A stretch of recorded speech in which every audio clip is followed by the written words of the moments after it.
let's talk about Jimmy a little bit. Well, it's Jimmy season now. It's Jimmy trade season. We acknowledge that he does good things. He certainly does good things. But what I've been saying for the last couple months, sort of in a colorful way, calling him the arsonist, the liability, is that while he does do good things, to me, he's a net negative as a player. Is that too harsh? In the playoffs, I don't think it's too harsh. I don't know what else to say. Mina Kimes took a lot of heat for saying Garoppolo is the guy in the class project who gets an A without doing any work. And, I'm yet to see a statistical or logical argument that says otherwise, other than the fact that they've won. And I took a lot of heat for saying Jimmy Garoppolo has been objectively terrible in these playoffs. And I'm yet to see something that makes me disagree. His passer rating in the playoffs is 73? And that's with a really strong run game, a good offensive line, a great play caller, an all-pro tight end, an all-pro receiver, and a very good number 3 receiver. And a great defense. Number 3 receiving option, and Brandon Ayuk and a great defense.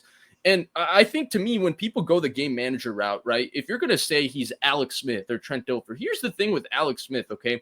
Alex Smith played well in the playoffs in Kansas City at times. He played really well for the Niners in 2011 in the playoffs. 2012 was okay, but here's the thing to me with the game manager. This is the hallmark of the game manager.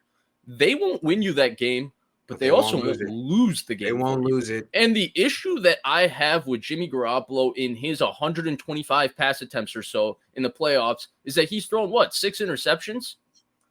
Yes. The problem with Garoppolo is that he makes plays that, that's why I go to the magic picks he does, because at times his record can be baffling because he makes some dumb plays that really essentially lose you games, like an interception in the red zone against Green Bay, on the road against Lambeau. At Lambeau, ask Matthew Stafford what happens if you do that when you're in Detroit. You lose by 30 and everybody says you're Pat Stafford and you're not a good player. You can never win in the playoffs, all of that. And they still won that game with him doing that. Against Dallas, there's no possible way Dallas could have gotten back into that game until he throws a dumb interception into the flat, gives Dallas the ball at their own, at the 49ers 3-yard line. Dallas scores the next play, and now bang, Dallas is back in the football game. Then Dallas should have never gotten the ball back at the end of the game, but he got too excited, didn't let Trent Williams get set, which, most quarterbacks know better. And now Dallas gets the ball back. And Jimmy knows better. Jimmy knows. Anyway.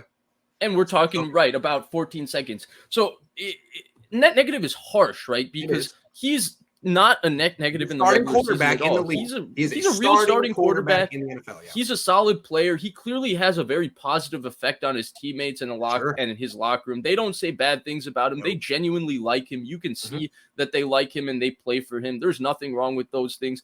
But he makes egregious mistakes in these playoff games that really end up hurting the 49ers. And unfortunately, it won't be reflected in the record, but when you come down to it in the Kansas City game and the Rams game, really his 2 playoff losses, these are mistakes that he's made in those other games that didn't hurt them, and they got extra magnified in these moments. Right. So is Garoppolo a net negative? I think yes.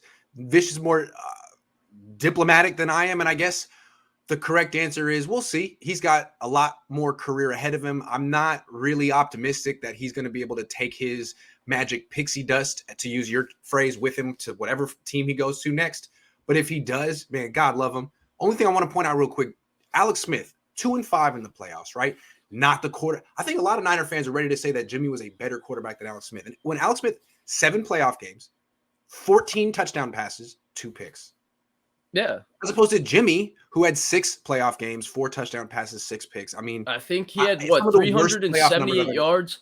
He had 378 yards and 4 touchdowns the year they were up 38-7, and Andrew Luck came back on them in Lucas Oil Stadium. Kansas City was the first team to never turn over the ball and lose a game like that. I think that's what it was. He played outstanding versus the Saints in that playoff game, made one of the best games I've ever seen. So he had 15 touchdowns in the playoffs to 2. He was really good. 2-5 though. And even Colin Kaepernick. Colin Kaepernick was 4-2 as well. He had 11 touchdowns, 4 rushing, 5 picks, 87 quarterback grading. Yeah. Mark Sanchez, 4-2. Kaepernick had some iconic playoff moments. I understand, Micah Hyde pulled what Tart did in the Packers game at Lambeau. But do you know how hard it is to lead a late drive in Lambeau in the freezing cold and I go win a forgot game? that he did. Kaepernick did do that. I forgot that he threw that right to Micah Hyde, man. And I've seen the Montana Cincinnati drive, and before he hits John Taylor, he smacks the Bengals player in the chest too. That's true. So with Stafford, I'm sure everybody's gonna remember it, and they're gonna keep texting me about it because it's whatever. And I'm disappointed that Tart didn't pick it off because I'm a big fan of Tart. I think he's a hell of a player, and I think he deserves. I feel bad for Tart because it was such a big stage. It's going to be how he's remembered unless he gets back to a big stage and makes a play. It's football. Yeah. I don't actually think that, Grant. Marcus Williams has been playing really well for the Saints for a little while now. Marcus Williams. Oh, yeah. So you don't even know who that is. The guy who gave up the Minnesota Miracle. He's the guy in the NFC. Good point. Yeah. Good point. Hey, Tart, I hope you can go out like that too because he deserved to go out like that. He's had a solid career. That's a hell of a career. He's a good player.